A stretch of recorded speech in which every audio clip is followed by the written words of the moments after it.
Shabbos. Remember the early days of the pandemic? There was a lot of fear, especially people who had businesses who didn't know if they could continue. If there's lockdowns, I can't open my business. How am I going to pay my workers? I'm not going to be able to pay my workers. I'm going to have to lay them off. Whenever the pandemic ends, will I be able to get my workers back? What's about my suppliers, my customers? I'm going to lose everything. The government did step in. We had job keeper and job saver that did allow you to keep your employees over the pandemic, continue to pay them, and then you had them back when you started up again. But there is a mitzvah that we read about in this week's Pasha that is actually this year, the mitzvah of Shemitah. Shemitah is a sabbatical year. In that year, if you are a farmer, and in Israel at the time, most Jews were involved in agriculture, you are not allowed to sow your field, plow your field, collect the fruits that grow in your field. So your business had to basically shut down for a year. Now think about it. You have workers, you can't work for an entire year. You probably have to lay them off. Are you going to be able to rehire them after the year's over? You don't know. They might find other work. You have people, you're selling your oranges, say, to Europe. Israeli oranges sold to Europe. Now the wholesaler is waiting for your oranges. Says, sorry, I can't send you oranges this year. So he's going to find oranges somewhere else. And then you come back the year after, he might not be interested in your oranges. Imagine the faith a Jew had to have to keep this mitzvah. And once in 7 years, I'm shutting down my agricultural business, which is the primary business that Jews had. And I'm going to restart a year from now. And I have to have faith that everything is going to be okay. It's quite an amazing aspect of faith that Jews had to show keeping this mitzvah. As I said, this year is a Shemitah year, but this, in our days, Shemitah is rabbinical. It's not the same strength as a biblical command, but farmers in Israel who are observant keep Shemitah, and there's many stories how Shemitah had helped Jews in the past. I'm not going to go into it now. But I just want to point out something else that's interesting. In this mitzvah, the Torah begins the mitzvah by saying, "Vaydaber Hashem al Moshe b'Har Sinai Lamer." Hashem speaks to Moses and Mount Sinai, saying and telling him this mitzvah, the mitzvah of Shemitah, the mitzvah of the sabbatical year. And the commentaries say, Rashi asks the question, why is it that it says that this mitzvah was taught at Sinai? Actually, this is most mitzvot at this time were taught to the Jewish people in Ohel Moed, in the tent of meeting, in the tabernacle. Why does it say Sinai? So Rashi tells us it's to tell us that all mitzvot, all the details of all mitzvot, were actually given to Moses at Sinai, whether it be when God revealed the 10 Commandments or the 40 days and 40 nights that Moses spent on the mountain. He received the entirety of the Torah, all of the details, everything. It all came then. And then later it was revealed in a particular different time. So Shemitah might have been revealed in this week's Parsha, which is as the Jews are in the tent of meeting. In other words, in the tabernacle and the Mishkan that was built. And later on, we'll find mitzvot that were only revealed at the end of the last of the 40 years that the Jews spent in the desert. But nevertheless, all of them were said to Moses at Sinai. Now, the question is, why does the Torah teach us this, that all mitzvot were said to Moses at Sinai in relation to Shemitah? Why not take other mitzvot that are performed by most Jews at all times? I mean, the mitzvah of Shemitah, as I said, is only applicable in Israel, only when most of the Jews live in Israel, only to farmers.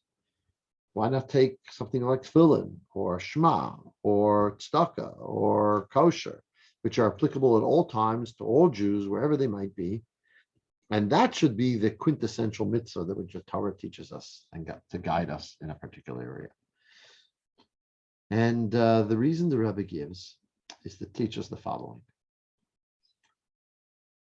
Shemitah is unique in the following way. Some mitzvot are done for a few minutes. You light Shabbos candles a few minutes. You put on tefillin, it could be 5 or 10 minutes. As short of that, as that. You keep Shabbos, it's a full 24 hours. You count the Omer, it's 49 days. One mitzvah actually encapsulates an entire year, and that's Shemitah. Shemitah is a mitzvah that applies for an entire cycle of 365 days that these laws apply. So what's the idea that it applies for a whole year? Shana, the word for year, means going through all changes. So in Israel, the law is that those who study in yeshiva have an exemption from serving in the army whilst they're in the yeshiva. Chabad goes to the army after marriage. So after marriage, the boys of Chabad in general go to the army in Israel. Beforehand, if they are studying in the yeshiva, they could be exempt from going then, and they go later. But the condition is normal that the yeshiva has to be in Israel. You can't go and study yeshivas outside of Israel.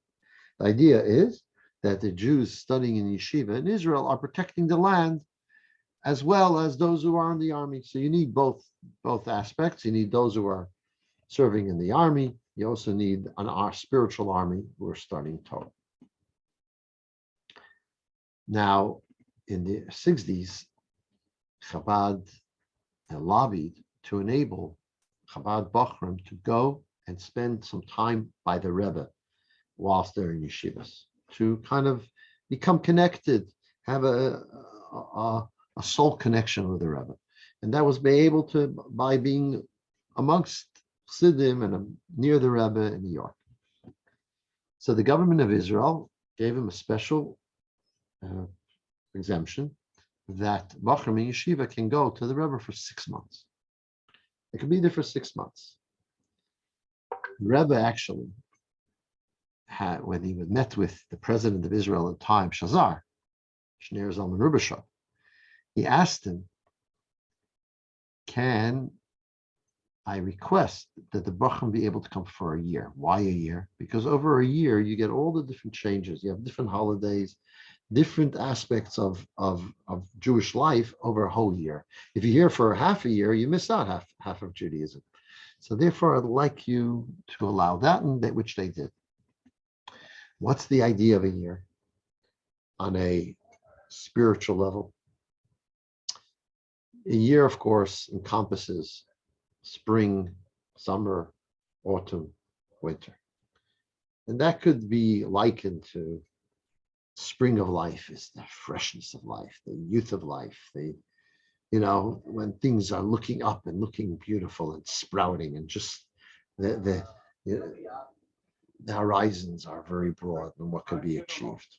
And then there's the winter of life where things are going downhill, you could say, where things are more difficult.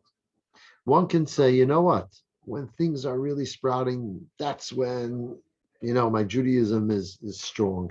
But when things become bleak and dark, I can't.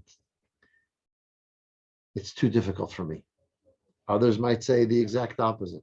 When things are spring and growing and on my youthful years, that's when I want to make sure I make enough money, etc. And dealing with a family. I don't have time for all these Jewish aspects. But if winter of life, I've already put everything away, I've made my money, I've had my family, it's in my later years, and now I could involve myself in Yiddishkeit. Comes along this mitzvah Shemitah and tells us that the mitzvah is applicable at every day of the year, all seasons of the year, every change. One is still committed to Hashem and to his teachings and guidance. And that's why the mitzvah of Shemitah is put on a special, is given a special position to teach us for all other mitzvahs, because this mitzvah brings out how our Judaism has to take the totality of who we are. Good Shabbos.